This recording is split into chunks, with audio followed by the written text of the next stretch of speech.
اسم اعظم۔ اللہ تعالیٰ کے اسم اعظم کے بارے میں بہت سے اقوال وارد ہوئے ہیں۔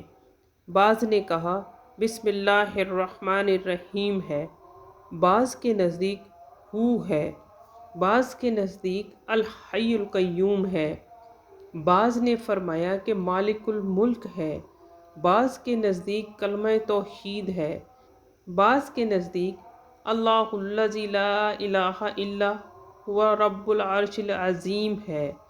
امام زین العابدین قدس سرہ کو جو خواب میں بتلایا گیا وہ لا الہ الا اللہ ہے۔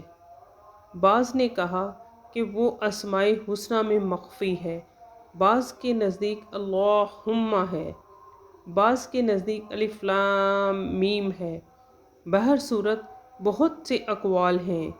بعض محققین نے فرمایا کہ یہ دعا جامع ہے، اس میں سب اقوال آ جاتے ہیں، یعنی جتنے بھی بزرگوں کے قول ہیں اس میں آ جاتے ہیں۔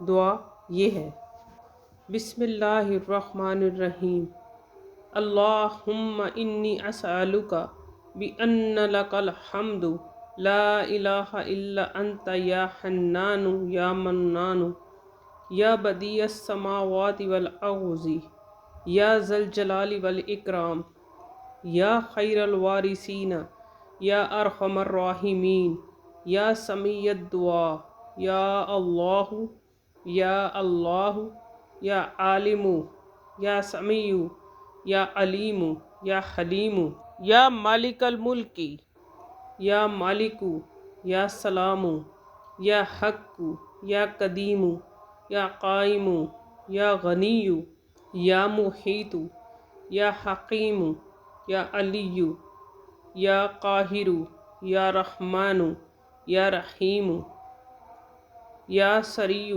یا کریم یا مخفی یا معطی یا مانع یا محیی یا مقسط یا حی یا قیوم یا احد یا حمد یا ربی یا ربی یا ربی یا ربی یا ربی یا وہاب یا غفار یا قریب یا لا الہ الا انت سبحانک انی کنت من الظالمین انت حسبی و نعم الوکیل۔